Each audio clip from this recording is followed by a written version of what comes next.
Je m'appelle Laura et je vais vous raconter une histoire qui a changé toute ma vie. C'étaient des vacances ordinaires dans la maison de plage de la famille de mon mari, mais il s'y est passé quelque chose que je n'aurais jamais pu prévoir. Les événements qui se sont déroulés pendant ces quelques jours ont bouleversé ma conception de la loyauté, de l'amour et de moi-même. C'est une histoire de passion, de tentation et de décisions difficiles que nous avons dû prendre. S'il vous plaît, restez avec moi jusqu'à la fin de cette histoire, car son dénouement vous étonnera. Je suis mariée à John depuis 6 ans. Notre mariage a toujours été stable, sans bouleversement ni conflit majeur. John est une personne fiable et je me suis toujours considérée comme chanceuse d'avoir trouvé un tel partenaire. Mais un jour, tout a changé. John a proposé que nous passions nos vacances dans la maison de plage de sa famille en Caroline du Sud. J'étais un peu inquiète, car son père, Mark, m'a toujours semblé froid et distant. Malgré cela, John m'a assuré que le voyage serait agréable et paisible, car il avait de nombreux souvenirs d'enfance associés à cet endroit. Nous sommes partis tôt le vendredi matin. Le trajet a été long, mais John a essayé de me distraire en me racontant des histoires sur son enfance. Il racontait comment Mark et lui allaient à la pêche, construisaient des châteaux de sable et faisaient des sorties nocturnes. En l'écoutant, j'ai commencé à me réjouir de ce voyage. Lorsque nous sommes enfin arrivés, j'ai été frappée par la beauté de l'endroit. La maison de plage était perchée sur une petite falaise, avec une vue imprenable sur l'océan. Mark nous a accueillis sous le porche. Son accueil chaleureux m'a surprise. Il a serré John dans ses bras, à mon grand étonnement, m'a accueilli avec un sourire et un baiser amical sur la joue. Mark était un homme grand et bien bâti, avec un physique impressionnant. Ses cheveux commençaient à grisonner, ce qui ne faisait qu'ajouter à son charme. Il était en forme et énergique, ce qui se remarquait immédiatement. Ce soir-là, en dînant ensemble sur la terrasse, j'ai commencé à le voir non seulement comme un homme d'affaires strict, mais aussi comme une personne avec un monde intérieur riche. Il partageait des histoires sur ses voyages et sur la façon dont il avait construit la maison de ses propres mains. J'ai commencé à comprendre pourquoi John était si fier de son père. Le lendemain, John a reçu une lettre de remerciement de la part de son père et de son épouse. Il a aussi reçu un appel de son travail. Il s'est avéré que certains problèmes nécessitaient son attention immédiate. Il s'est excusé et a dit qu'il devait partir pour la journée, mais qu'il serait de retour dans la soirée. J'ai ressenti une légère anxiété à l'idée d'être seule avec Mark, mais il a immédiatement proposé que nous passions la journée ensemble et qu'il me montre les environs. Nous avons commencé par une promenade sur la plage. Mark m'a montré son endroit favori, une petite crique isolée à l'abri des regards indiscrets.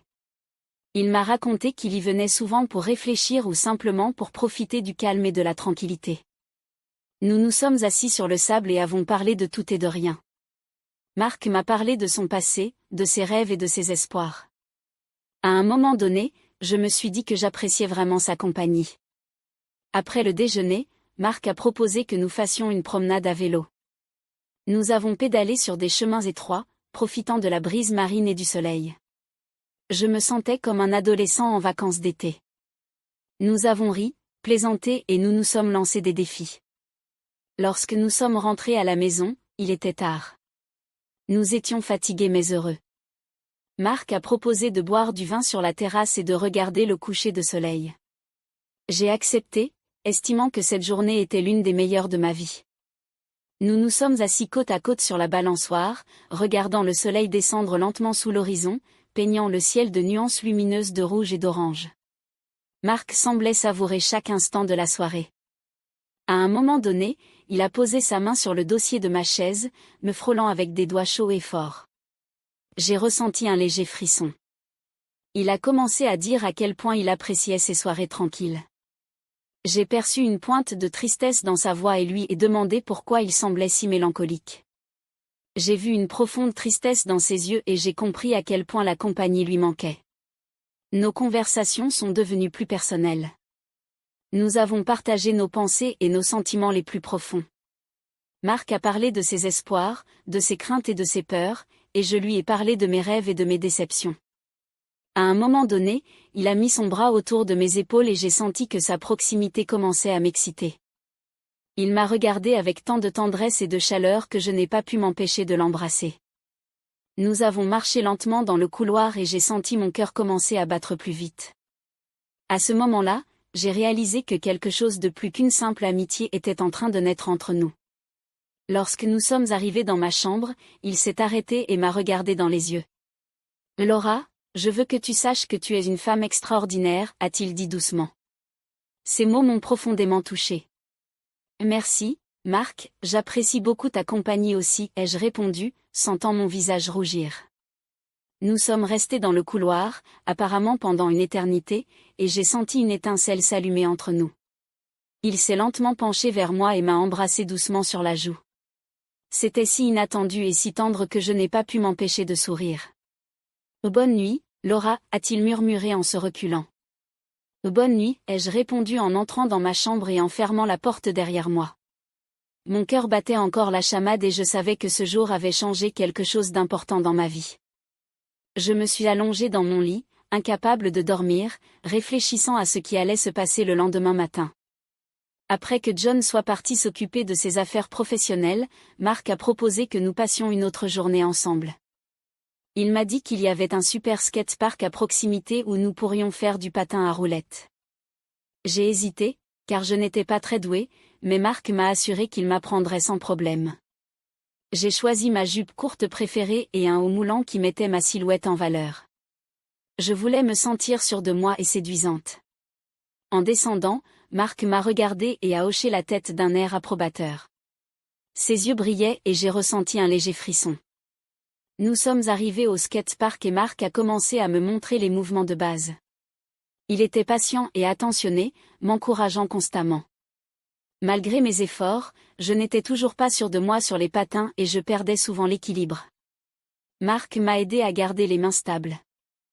À un moment, où j'étais presque en train de glisser avec assurance sur le chemin, j'ai soudain senti que je perdais le contrôle. Marc a réagi instantanément et m'a pris dans ses bras. Je me suis retrouvée pressée contre son torse, son visage tout près du mien. J'ai regardé dans ses yeux et j'y ai vu quelque chose qui a fait battre mon cœur plus vite. Il s'est penché légèrement et m'a embrassée doucement. Ses lèvres étaient chaudes et douces, et j'ai senti que tout ce qui nous entourait disparaissait. Mon esprit criait que c'était mal, mais mon corps répondait à son baiser avec une passion inattendue. Nous sommes restés là, apparemment pour toujours, perdus dans l'instant. Lorsque nous nous sommes finalement éloignés l'un de l'autre, j'ai vu dans ses yeux le même désir que celui que je ressentais moi-même. « Laura, pardonne-moi, je ne voulais pas, mais je ne peux pas m'arrêter, dit-il en me tenant toujours dans ses bras. « Marc, je ne peux pas non plus, répondis-je, et nos lèvres se rencontrèrent à nouveau dans un baiser encore plus passionné et tendre qu'auparavant. Après avoir fait du patin à roulettes, nous sommes rentrés à la maison. Nous savions tous les deux que quelque chose avait changé entre nous. Nous étions assis dans la cuisine, essayant d'agir normalement, mais la tension dans l'air était palpable. Marc s'est soudain levé et s'est approché de moi. Il s'est penché lentement et m'a embrassé à nouveau. Je n'ai pas résisté, ses lèvres étaient si douces et si déterminées que je n'ai pu m'empêcher de céder. Marc a commencé à retirer lentement ma jupe, ses mouvements étant sûrs et précis. J'ai senti ses doigts glisser sur ma peau, ce qui m'a donné la chair de poule. Il a ensuite enlevé mon haut, nous laissant tous les deux en sous-vêtements. Marc s'est éloigné un instant et m'a regardé avec tant de passion et d'admiration que j'ai eu l'impression d'être la femme la plus désirée au monde. Il m'a rapproché et a recommencé à m'embrasser lentement et profondément. Ses mains ont parcouru mon corps, explorant chaque centimètre. J'ai répondu avec la même passion, sentant mes désirs s'enflammer à nouveau. Marc me souleva sur la table de la cuisine, ses mains continuant à explorer mon corps tandis que ses lèvres ne quittaient pas les miennes. Nous avons bougé à l'unisson, oubliant tout sauf le désir que nous éprouvions l'un pour l'autre. À cet instant, rien d'autre n'existait. Nous ne faisions plus qu'un, nos corps et nos âmes fusionnant dans un même élan de passion et d'amour. Lorsque tout a été terminé, nous nous sommes allongés sur la table de la cuisine, nous serrant l'un contre l'autre et essayant de reprendre notre souffle. Marc m'a embrassé doucement le front et a chuchoté. J'ai souri et je me suis blottie contre lui. Ce moment a tout changé et je savais que nous avions encore de nombreux défis à relever. Mais pour l'instant, j'étais heureuse et je sentais que j'avais fait le bon choix. Cela faisait quelques jours que Marc et moi avions succombé à notre passion. Ces jours étaient remplis de regards secrets, d'effleurements fugaces et de baisers cachés. Nous comprenions tous les deux que nos actions étaient dangereuses et mauvaises, mais il était impossible de résister. J'ai décidé de surprendre Marc. Je voulais quelque chose d'inhabituel, quelque chose qui allumerait encore plus le feu entre nous. J'ai visité plusieurs magasins avant de tomber sur une petite boutique avec un assortiment séduisant. Un costume et un masque de lapin en latex ont attiré mon attention. Ils étaient incroyablement sexy, c'était ce que je cherchais. Lorsque je suis rentrée à la maison, Marc était dans le jardin en train de travailler sur quelque chose. Je suis passée discrètement devant lui et je suis montée dans ma chambre pour me changer. Le costume en latex épousait étroitement mon corps, accentuant toutes mes courbes. J'étais vraiment séduisante. Je suis descendue et j'ai vu Marc dans la cuisine. Il m'a regardée, les yeux écarquillés de surprise et d'admiration. « Laura, tu es superbe » a-t-il murmuré en s'approchant de moi. Ses mains se sont immédiatement enroulées autour de ma taille et il m'a rapproché de lui. Nous avons commencé à nous embrasser, la passion nous envahissant avec une intensité nouvelle. Marc m'a soulevée sur la table de la cuisine comme il l'avait fait la première fois. Ses lèvres ont parcouru mon cou et ses mains ont exploré mon corps à travers le fin latex. Je sentais mon désir grandir à chacun de ces contacts. Nous avons commencé à faire l'amour là, oubliant tout le reste du monde. Tout à coup, un cri a retenti. « Qu'est-ce qui se passe ici ?» La voix de John, remplie de colère et de douleur, a interrompu notre moment. Marc et moi nous sommes écartés l'un de l'autre. J'ai attrapé la serviette la plus proche pour me couvrir, pendant que Marc essayait de s'expliquer. « Mais John, ce n'est pas ce que tu penses, disait-il. John ne l'écoutait pas. « Comment avez-vous pu, papa, me faire ça à tous les deux ?» Une bagarre a éclaté. Ils se sont roulés par terre, échangeant des coups. J'ai crié pour essayer de les arrêter, mais c'était inutile. Leur fureur était trop grande. Finalement, Jen a repoussé Marc et s'est levée. Son visage était déformé par la douleur et la déception. « Je ne veux plus jamais vous revoir, ni l'un ni l'autre, jamais, a-t-il dit, la voix tremblante. Il s'est retourné et est parti, nous laissant en ruine. Je suis restée là, ne sachant que faire. Marc, le visage couvert d'ecchymoses et la chemise déchirée, s'est approché et m'a serré dans ses bras. « Laura, il faut qu'on parle, a-t-il dit doucement. Mais pas maintenant, laisse-moi un peu de temps. » J'ai acquiescé, sentant les larmes couler sur mes joues. Nous sommes restés seuls, brisés et dévastés par ce qui s'était passé. John n'était plus là et ces mots résonnaient dans mon esprit, jamais. Nous savions qu'il nous restait un long chemin à parcourir pour faire face aux conséquences de nos actes, mais à ce moment-là, nous nous sommes simplement serrés l'un contre l'autre, trouvant du réconfort dans la seule chose qu'il nous restait, notre amour, malgré tout. Plusieurs jours se sont écoulés depuis la terrible dispute. La maison, autrefois remplie de rire et de chaleur, était désormais plongée dans le silence et la morosité. Marc et moi ne parvenions pas à trouver la paix. Nos pensées revenaient constamment à John, à sa douleur et à sa déception. Nous savions que nos actes avaient non seulement brisé sa confiance, mais aussi celle de toute notre famille. J'étais assise sur la véranda, regardant les vagues s'échouer doucement sur le rivage. Marc s'est approché de moi, le visage encore meurtri et égratigné. Il s'est assis à côté de moi et m'a pris la main. « Laura, je sais que nous avons fait une erreur.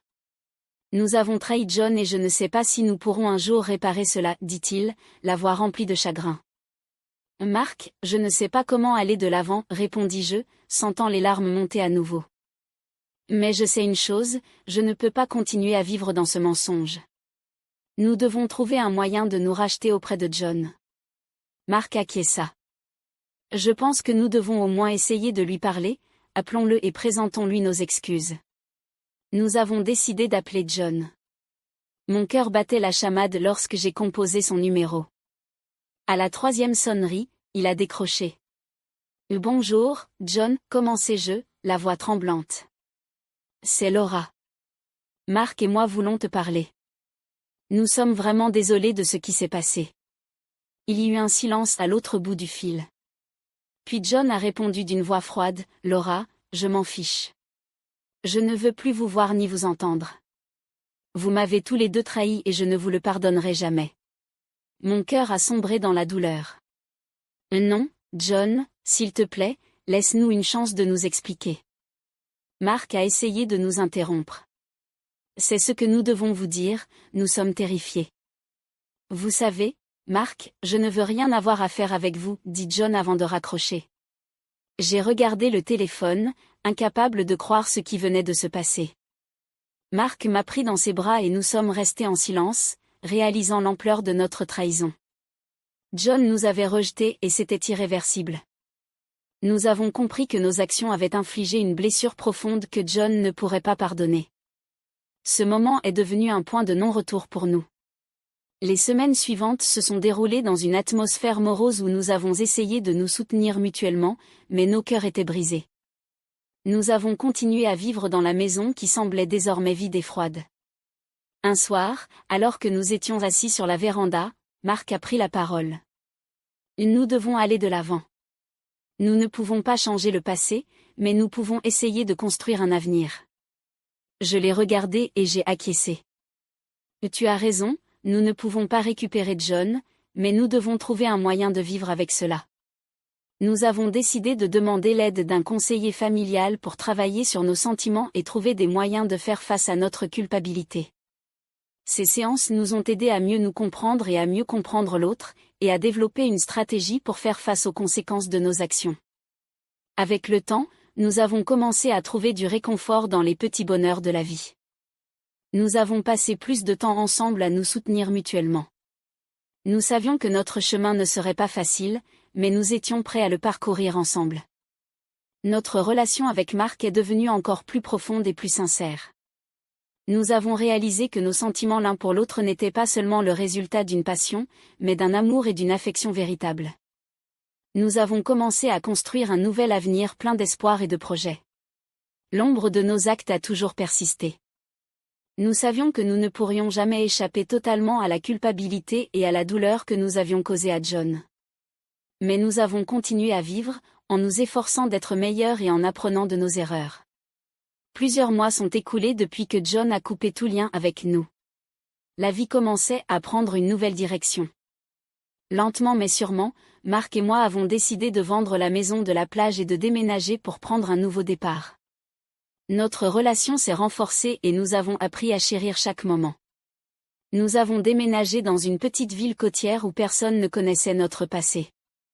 Nous y avons acheté une maison confortable avec vue sur l'océan et avons commencé à construire une nouvelle vie. Mark a trouvé un emploi dans une entreprise locale, et j'ai commencé à organiser des expositions d'art dans une galerie locale. Nos journées étaient remplies de joie simple, promenades sur la plage, dîners en soirée sur la terrasse et rencontres avec de nouveaux amis. Mais malgré le bien-être extérieur, la pensée de John ne nous quittait jamais. Nous espérions qu'avec le temps, il trouverait en lui la force de nous pardonner, même si cela n'arrivait jamais. Un soir, alors que Mark et moi étions assis sur la terrasse à regarder le coucher du soleil, j'ai ressenti le besoin de parler de notre avenir. Mark, ai-je commencé, nous avons traversé beaucoup de choses ensemble. Je sais que notre passé fera toujours partie de nous, mais je crois que nous pouvons vivre heureux en allant de l'avant. Il m'a regardé avec amour et a hoché la tête. Laura, je pense aussi. Je veux que notre avenir soit rempli de bonheur et d'amour. Nous méritons une seconde chance. Il m'a serré dans ses bras et m'a embrassé sur le front. Laura, je suis heureux avec toi. Ensemble, nous avons construit une nouvelle vie, et je crois qu'il y a beaucoup de moments heureux à venir pour nous. Nous avons continué à vivre en appréciant chaque moment. Nous avons compris que nos erreurs seraient toujours avec nous, mais qu'elles n'avaient pas à définir notre avenir. Nous avons appris d'elle et sommes devenus plus forts. Parfois, je pensais à John. J'espérais qu'il avait trouvé son chemin et qu'il pourrait trouver le bonheur. Je savais qu'il ne nous pardonnerait jamais, mais je voulais croire qu'il pourrait aller de l'avant et trouver sa place dans la vie. Notre histoire n'était pas parfaite, mais c'était la nôtre. Nous avons traversé l'obscurité pour trouver la lumière, et ce voyage a fait de nous ce que nous étions. Nous savions qu'il y avait encore de nombreux défis à relever, mais nous étions prêts à les affronter. Assise sur la terrasse avec Mark, je me suis rendu compte que notre vie, malgré tout, était pleine d'amour et d'espoir, et que c'était la chose la plus importante.